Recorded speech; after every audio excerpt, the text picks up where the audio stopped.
Welcome to the Untold Stories of Real Estate Investing, hosted by Wayne Courageous III, a place where active and passive investors come to hear the good, bad, and ugly of real estate investing. Our guests consist of experienced operators and investors who want others to succeed by sharing their stories. If you're looking to syndicate deals or grow your wealth passively in real estate, you've come to the right show. It's now time to sit back, take mental notes, and enjoy our next episode of the Untold Stories of Real Estate Investing. Welcome to the Untold Stories of Real Estate Investing. I'm your host, Wayne Courageous. For our next episode, we're going to connect with Bethany Finch with American-Made Home Solutions. Bethany transitioned to real estate several years ago from being a teacher and a coach, having taught various courses in K through 12 grades. Her passion in real estate is creating change that is beautiful and sustainable. Since the inception of American-Made Home Solutions, Bethany and her team have rejuvenated neighborhoods and increased the standards of housing for residents. Welcome to our show, Bethany. Hey, Wayne, thanks for having me. I keep forgetting to tell you, I love your name. Every time I hear Courageous, I'm like, that is a perfect name for an investor. Well, you know who else enjoyed my name was the drill instructors in boot camp, Marine Corps. It's like, oh, you want to be courageous? Good. Come with me. So, well, thank you for that. So before we go on, is there anything you want to do to introduce yourself, or do you want to just dive right into it? Nah, they'll figure it out as we go, right?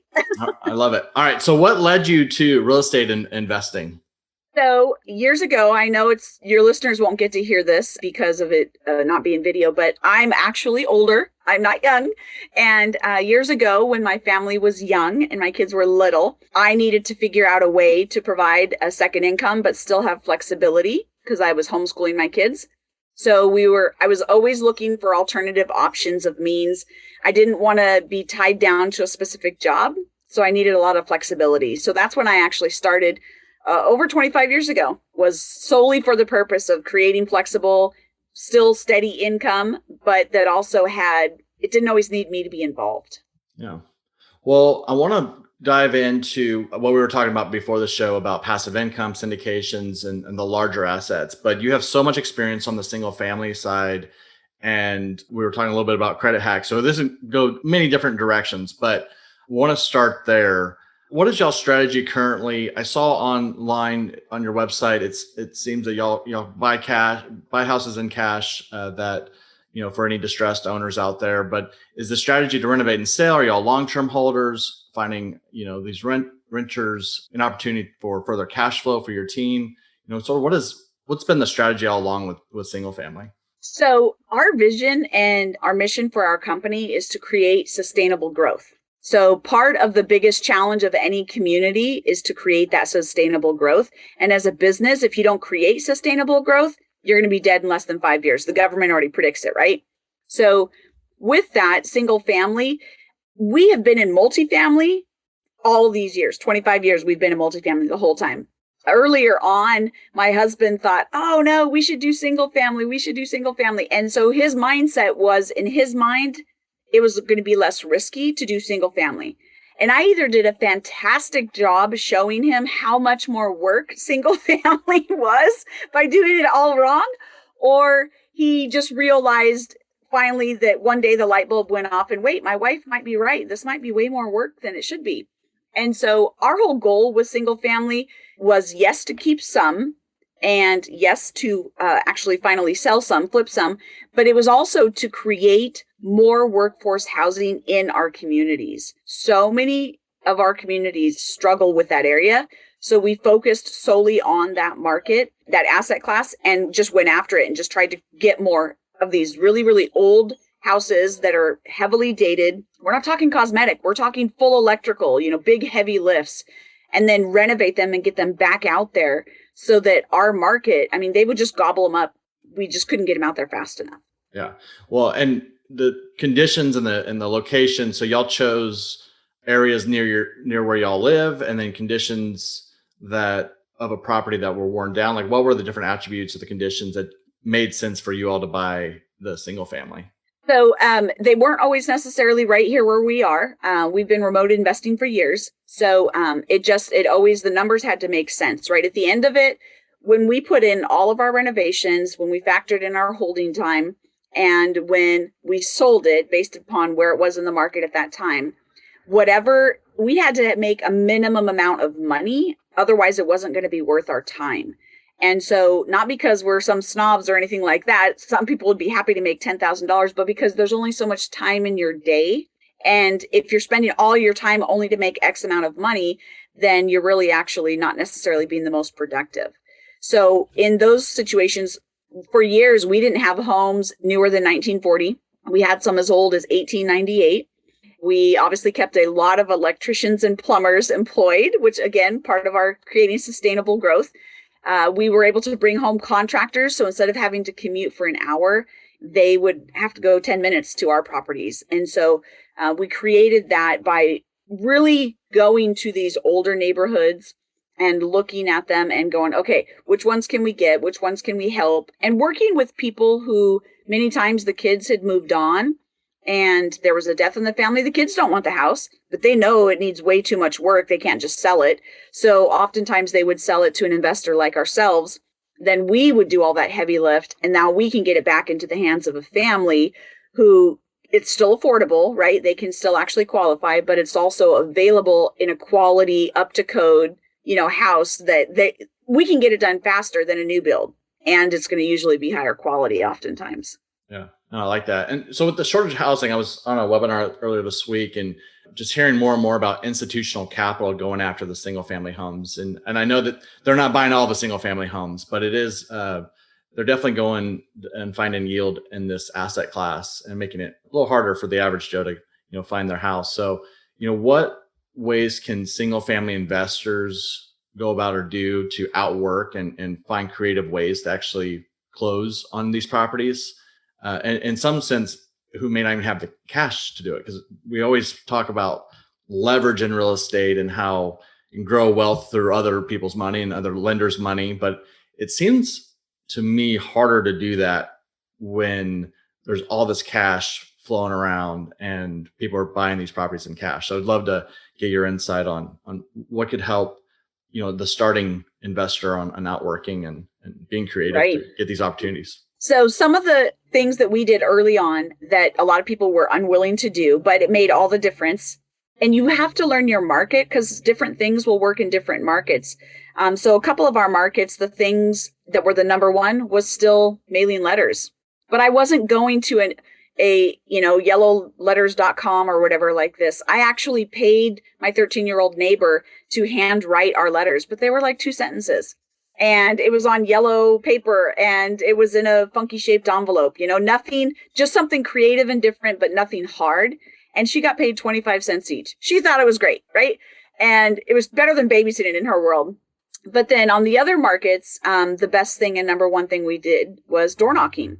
Not enough people do the door knocking. And with this day and age, because there is so many institutional buyers, sellers get calls and thousands of letters. So when you're door knocking, you're a real, wait, you're real? Wait, you're here, right? I mean, it's like, okay, and they almost latch onto you like, yes, please buy my house. You're real. They feel like all the other stuff is too good to be true. And not to say that those things don't work, because it's a numbers game, right? Eventually they will always keep working. But I didn't have to send out thousands and thousands of letters. I did 2 mailing campaigns. I sent a whole 325 letters out. And I had over 100 callbacks. You don't get those kind of returns, right? And if I didn't, when they called back, I didn't always necessarily get the deal. But what I got was new contractors, other folks who were investors who wanted to join my mailing list, right? Now I had someone I could wholesale my properties to. I also got contractors who would love to stay and work closer to home. So I found better contractors. They couldn't afford to be advertised, and so I wouldn't have found them otherwise. Yeah, I love the idea. The idea of the yellow letters is a great strategy, even in the multifamily side, and handwritten is even better. So great tip on the 13-year-old, people out there, your neighbors, look for your neighbors, people. Well, that's what I'm saying. Just have some relationships with folks and you'll be surprised. One of the things we also did was we hired our youth group a lot.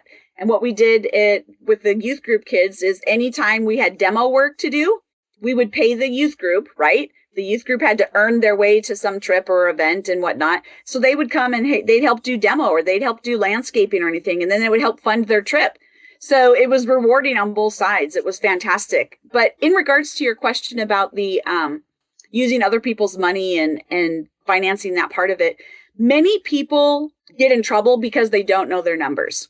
They only know finances from a consumer standpoint.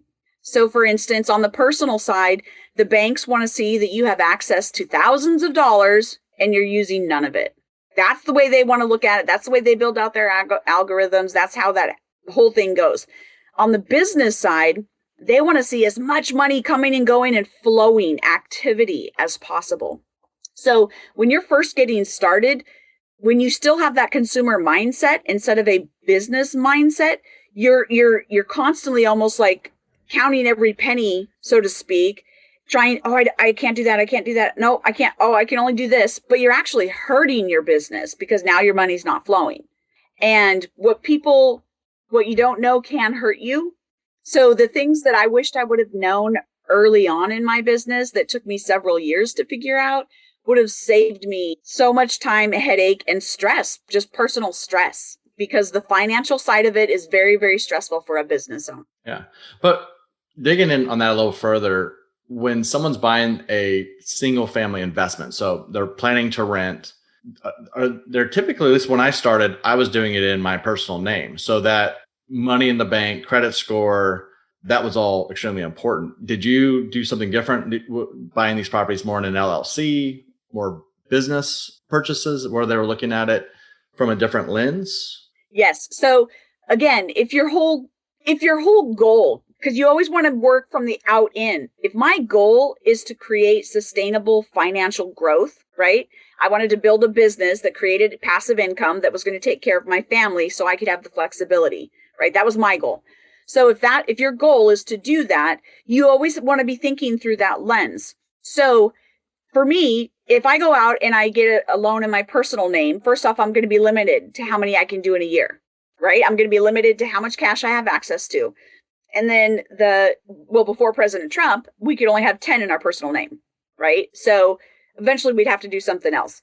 So if I'm looking at it from the business standpoint of I want to create sustainable growth, I want to reduce risk, I want to have scalability, I actually went and sought out and figured out I'd been running business for a long time. So I already knew I needed to have an LLC. I already knew all of that information, but I went and sought out counsel and leadership and training from those who have done it and showed me exactly, look, this is what you want to do and this is how you do it. And there's different schools of thoughts about that. But if I'm creating a long-term relationship, I'm going to those banks that are local and I'm building my business accounts with them. So they're seeing my business grow. So then when I need loans for things, guess who always gets her loans, right? And I'm the big fish in their little pond. So when they're seeing, $40,000, $50,000, $60,000 every single month from one account, and that's just one, and then you have 10 different accounts with, you become pretty quickly, you have a lot more sway than just going to Chase or Wells Fargo or something. So we establish those relationships early on, and then you build everything out through the LLC. So it's more about the movement of your money.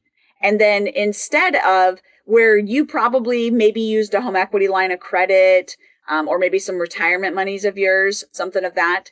What we encourage everybody to do is step outside of that, because the capital that you have, you really want to try to keep working in your business. And what we tell everybody to do is you actually want to train others. So for instance, say your mom has a ton of equity in her house.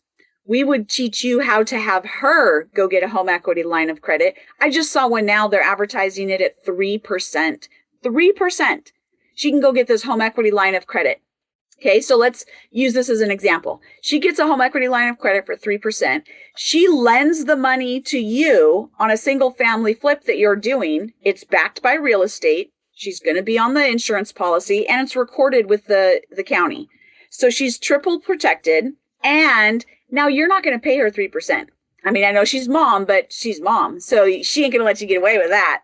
So you're going to probably pay her something like 6, 7, 8%, maybe even more if she's a real wise mom, right? And then when she does, she makes that difference. So let's say you're really a good son and you pay her 10%. Well, mom just pocketed 7% with one deal with you on her money that was sitting there doing nothing in her house, right? And she can rinse and repeat and keep doing that over and over. Now I'm really going to blow your mind because now you've shown her and you've created some passive income for your mom, right? She knows, likes, and trusts you. So now as you grow, and a lot of real estate investors do, they don't just stay in single family. They come over to the multifamily world like our side. And now in our multifamily, that same money that she was putting in with you, that she was clearing, say 7%. Well, now she has the potential to clear like 14, 15, 16, 17%. That's exponential, right? Now she's really creating some momentum and leverage. She can use that to either one, build out a retirement, pay off debt, so many things. And that's even more passive. And so someone else is doing all the work and she just gets her mailbox money. Yeah. All right. So that 4 or 5 minutes, however that long that was, so much great knowledge about, structuring your single family as a business for scalability, relationships with banks, and then this whole mom trick. Now, my mom would say, no way. She's very, very. Oh, you're not the good son. Oh, my goodness. No, she doesn't trust me. No, I'm just kidding. She, their house is paid off and, they've got a lot of equity and all, but no, she's very conservative. So I love you, Mom, if you're listening, but a good thing, but I think they're going to be okay, during their retirement. But okay. So a lot of great talk on single family. Thank you for that. But I want to save the bulk of our time talking about multifamily and passive investing. So let's shift there. And one of the questions I had is what led you to multifamily? It sounds like you already have been doing this, what you said, 25 years. You were getting your husband on board. It did, believe it or not, it did actually start somewhere. There was a starting point. Okay, well, let's start there and then we'll go further. Yeah. So interestingly enough, years ago, we moved from one side of Washington State over to the other side.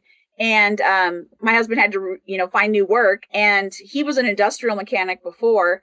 He had to reinvent himself, so to speak. He knew he didn't want to go back to being an industrial mechanic. So he decided to start working for the apartments that we lived in. He started as a groundskeeper and he literally worked his way all the way up to ownership. All those years, building out, working through. So at one point, at the peak of my husband's career, he had over 5,000 doors, assets under management, over 20 some properties that he was in full renovations with. And every single one of them, had exponential, $1 million CapEx budgets and things. And so he had to learn how to project manage. He had to learn how to build teams because he knew he wasn't going to be staying on them. He went through the buy and sell. He went through the new builds. Several of those were brand new builds, different things. And so it did start there, right, as a groundskeeper all those years ago. And then me with all my business sense and savvy, right? Mine was always on the other side. Mine was always on the contracts and the HR and the personnel and leases and all of that part of it. Yeah.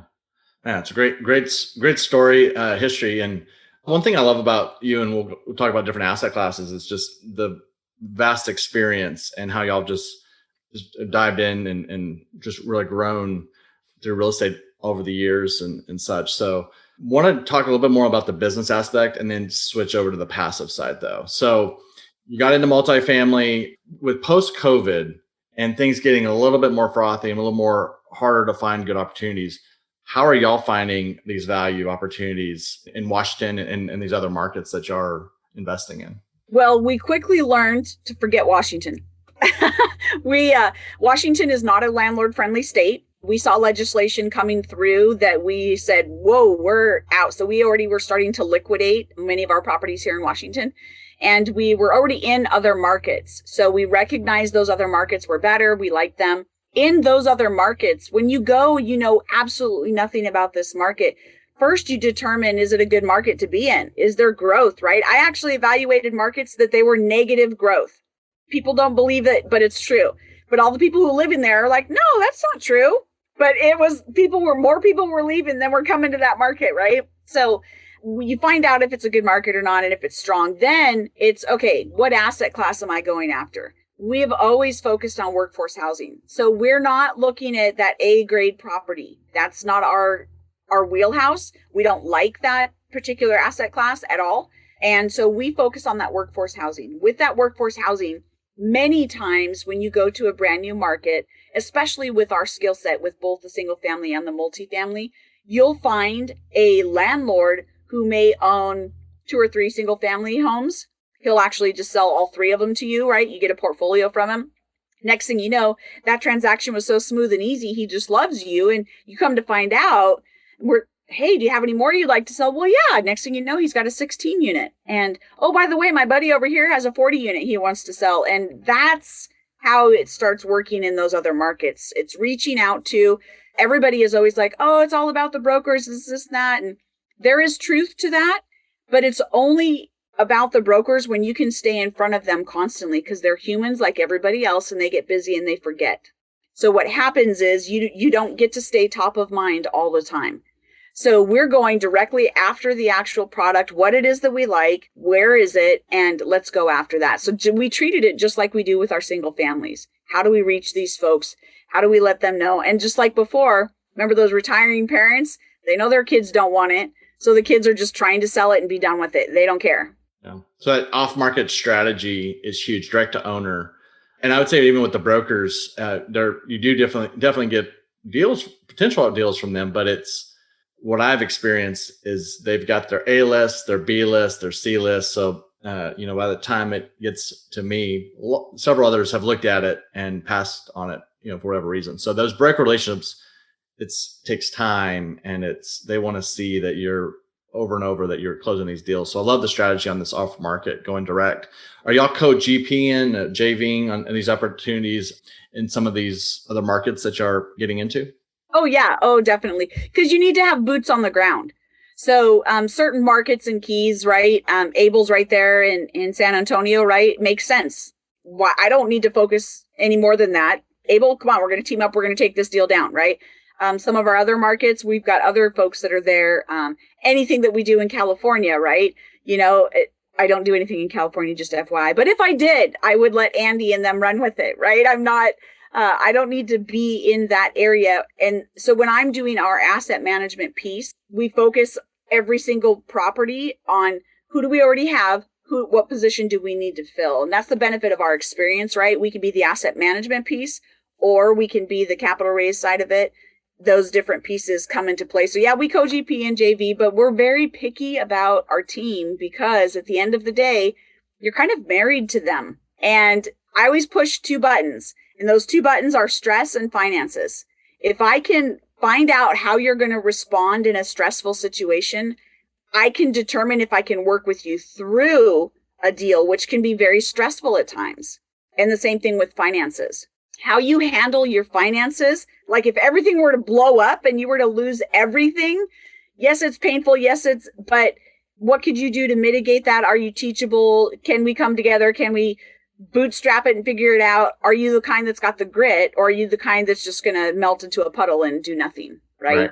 That's who we're looking at is, okay, what's this team going to have? Because you got to have that whole team's got to have some grit. They got to know, they got to have some experience, work around. They need to have been sucker punched a few times and learned, Yeah. Well, and from a vetting standpoint, I mean, boots on the ground experience, what other aspects are you looking for when you decide to partner with somebody for the first time? Flat out motivation. Yeah.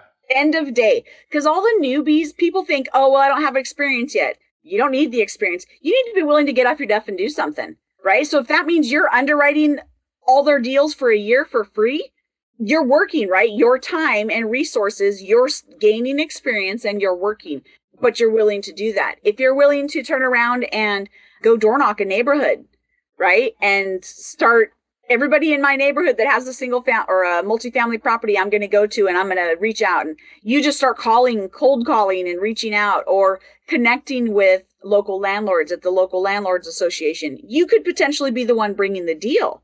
You may have no other experience, but you bring them a deal, and then our team evaluates it. Oh yeah, this is perfect. Here's what you need to offer. And then you're part of the deal just because you were flat out motivated to do something. Yeah, absolutely. And they have something to prove too, and they've heard time and time again, or, that it's going to be very difficult to get in. You've got to have all this experience. It's like getting your first job in a way. It's like, well, how can I get all this experience without getting that opportunity? So love that answer. Motivation is key. So you've made it very clear that workforce housing is the focus. Are there other asset classes within workforce housing? We've talked about single family, multifamily. Are there others that you are looking at or have purchased previously? And what has changed on your strategy, if anything, with those asset classes? So two things. One of my buddies convinced me to focus more on the build to rent, and it took him some time, some serious time, because I could always figure out a way. It was cheaper to not build it, right? It was so much cheaper to just renovate it. But the product is absolutely diminishing. So you have to get more product out there. So that build to rent model makes 100% of sense. And it just, like I said, it just took time for me to, okay, yes, I get it. Right. And find a way that you can keep your costs down and control it, especially through COVID, right?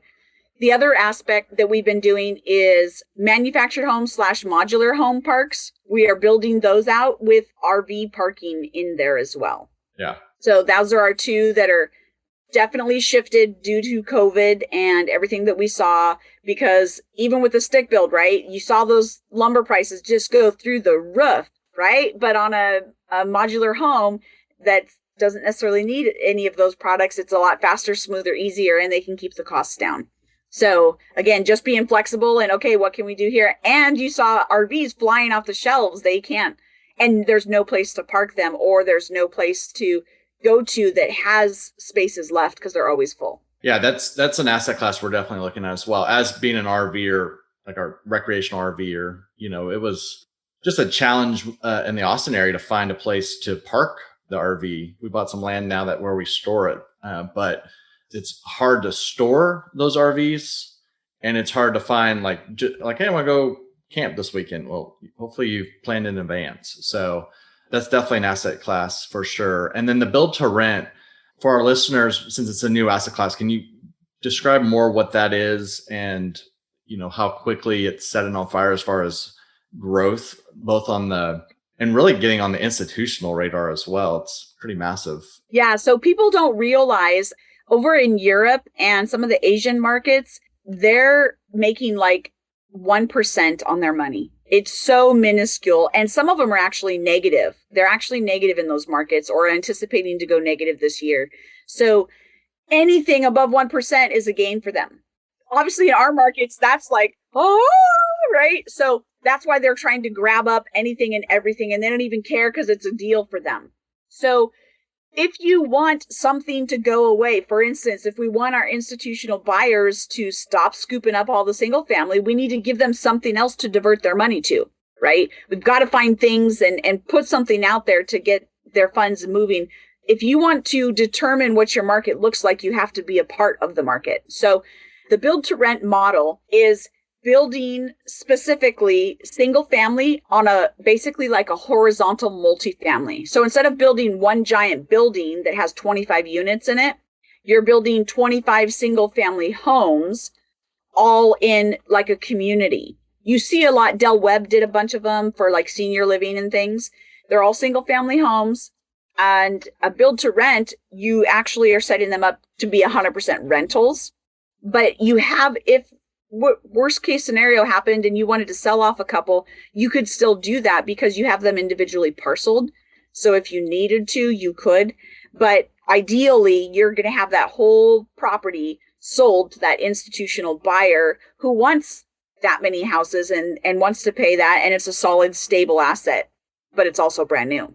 Yeah, I love the illustration of horizontal multifamily, decoupling the stack on each other apartment side and have it. Now it's postage stamp yards, it's smaller units, similar size to what you would have in apartments, but all that. And I think post-COVID, especially, people want that space and feeling like they have, their yard and, just not being on top of somebody else. So definitely huge. And then also the turnover, as I'm learning, is a lot less. The average rent turn in a multifamily is about 20 months, where the groups that are going into these build to rent, could be upwards to 3 years. It's pretty massive from a time standpoint. And then you have different sectors of population, senior house, but who don't want to be in a senior, say, community, but want to be in a smaller environment, but also have that community and the same amenities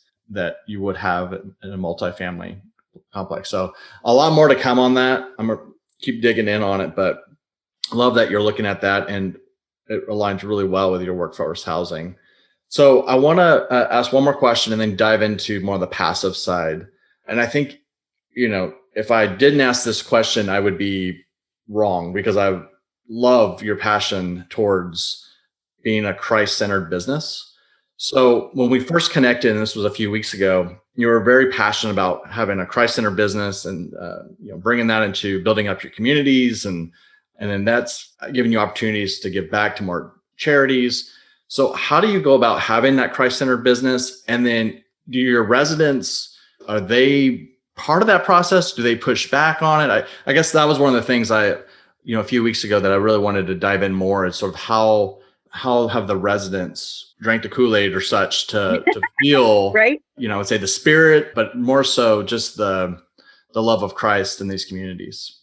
Well, and honestly, Wayne, that's a great question, because if we would just step back, so many times in life, we're going 1,000 miles an hour. And if we just step back, slow down, and reprocess before we start up again, it would make 110% difference in not just our businesses, but in our families.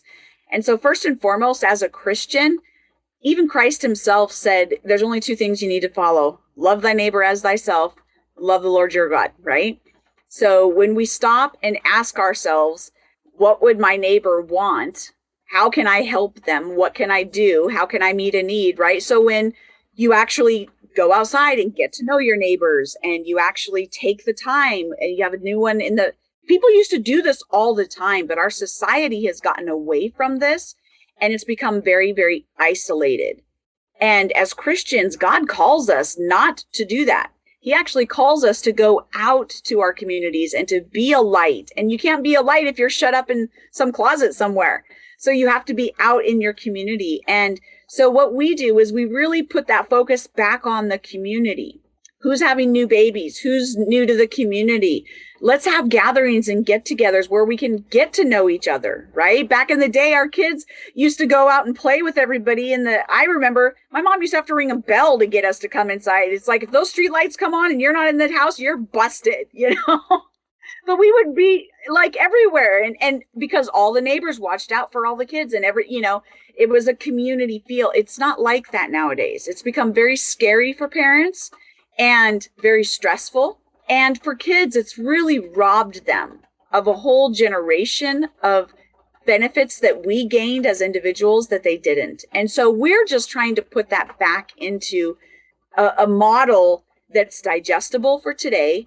It works, but it also, people realize, look, I don't have to be a hermit. I can have relationships with people. And honestly, people don't even know how to have relationships anymore. I mean, we watch this younger generation, they're sitting on the couch texting each other, and they're right next to each other. And I'm like, dude, put away your phone, right? But so because of that, they don't know how to. So we need to still teach people how to have that relationship. So we step out and do it first ourselves. We're out in the communities. We're talking with the residents. We're meeting the neighbors. We're welcoming the new babies and the new families. And when someone has a loss, we're there to help them. When we know our senior citizens of the community just had hip surgery, we're making sure she's getting her Christmas lights up, because no one's going to be able to do that, right? It's being there to meet that need first. And in doing so, they see the love of Christ. They see that, my selfish nature wouldn't necessarily go do that. I would love to say I'm so great and sweet and kind and that, but that's not me. I'm human. I'm a wicked sinner like everybody else. And my sins are just different than yours, right? So we just want to remember to try to show that love. And honestly, that just gets returned so many ways. And in doing so, Christ gets the chance to work. And that's all we're trying to do, is just keep those doorways open. Yeah. It's doing, I guess, the work, action, and love in action. Yeah. And, there's the faith of it, but without the action part of it, it's not all about faith. There's got to be some works in there as well. So love that. Appreciate you sharing that piece. And I'm sure your residents are much more feeling at home and that they have a true community at your community. So, all right, well, let's switch over to passive investing. We're going to close with passive investing. And then I also ask, I'm going to give you a heads up because sometimes it stumps people, but at the end I asked her, what's your proudest moment? So be prepared for that question. But for now though, any tips, strategies and such that you have for passive investors that are listening? Yes. So in regards to passive investors, I would probably say there's 5 things. First off, always assume that there is not going to be any return that first year. If you make that assumption that you're not going to, especially in the multifamily, right? It's a long-term investment, 5 to 7 years. If you make the assumption that there's going to be no return that first year, if you get something, great, bonus.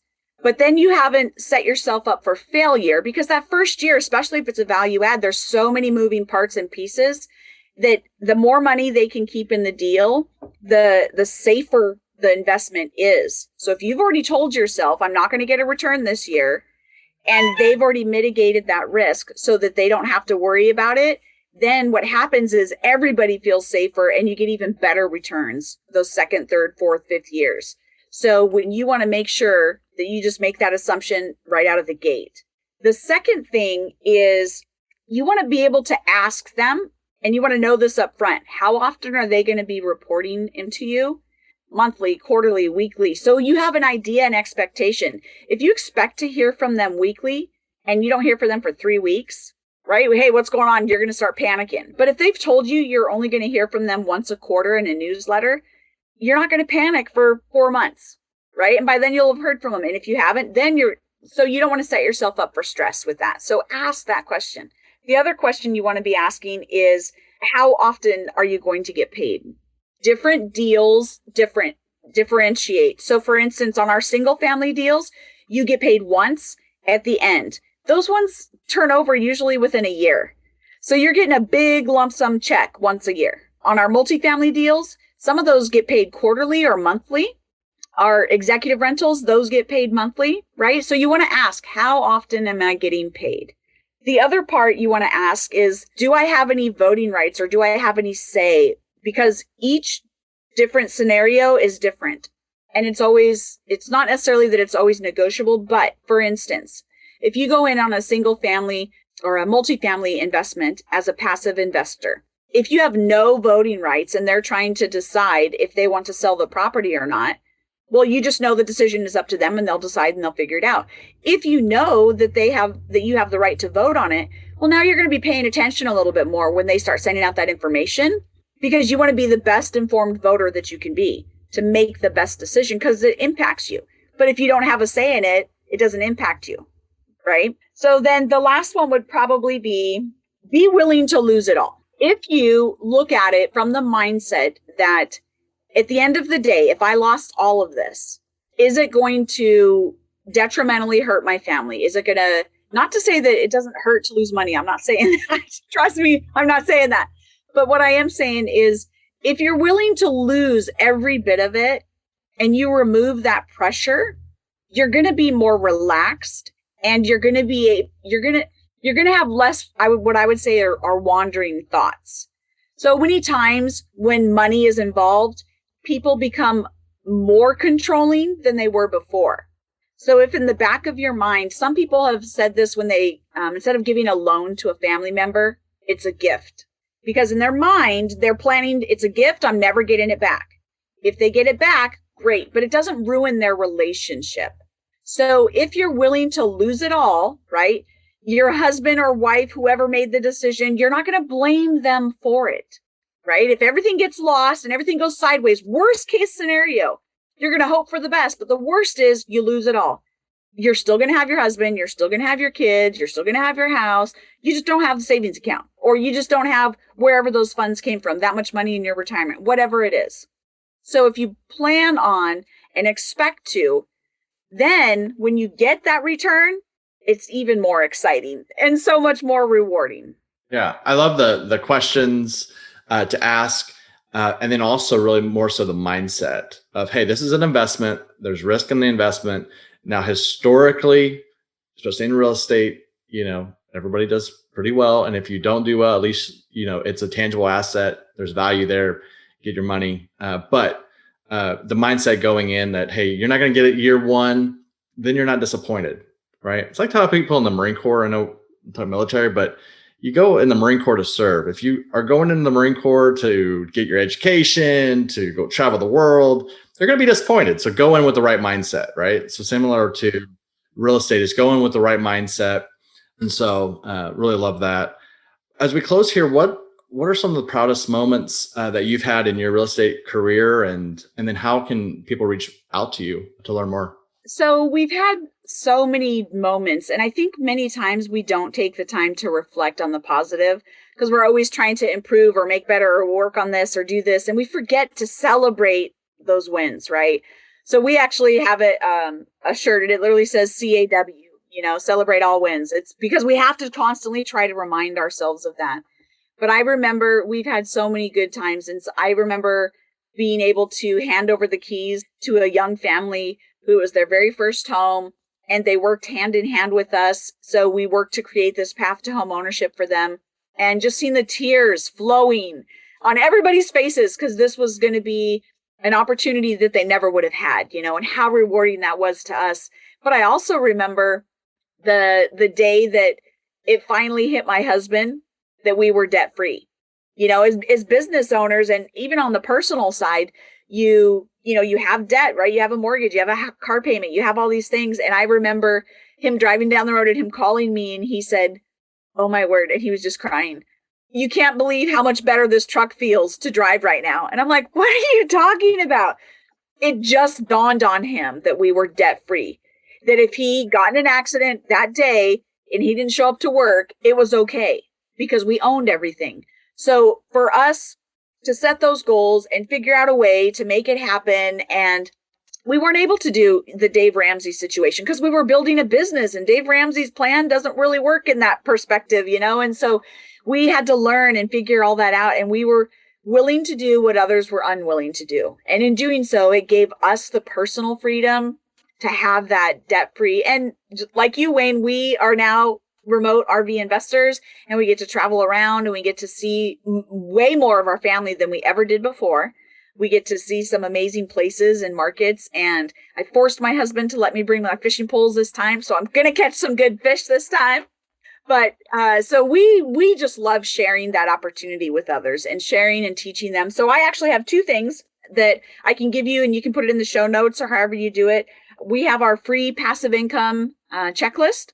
So they can literally download this list, and it literally walks you through every question and things that you should think about, or when you're looking at, should I invest with them passively, it breaks it all down. And then the other thing is one of our websites that's how to be debt free as a business.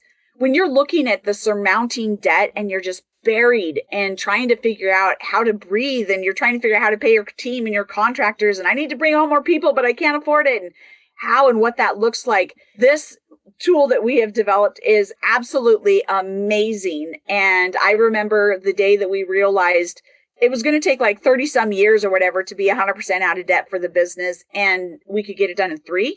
That was like, oh my word, this is amazing. And we'll own all of our properties, and and it was literally transforming for our mindset. So being able to still run in business and make plans, but be debt free and create that less stress, great relationships. Those are the tools. So we've got our website there. I'll share that with you as well. So you can just put that in the notes, and then feel free to reach out to us there. And we're on LinkedIn. So feel free to connect with us on LinkedIn. We're excited about it because we're going to build an RV park. Well, Bethany, thank you so much for your time today, and love learning from you. So look forward to continuing building the relationship and hopefully partnering soon. That's all for this episode. We hope you subscribe, share, and leave a review of the show. For more information about passively investing in multifamily apartments, check out Wayne's free ebook by going to CREIpartners.com/ebook. Also, follow us on Facebook by searching CREI Partners. This was the Untold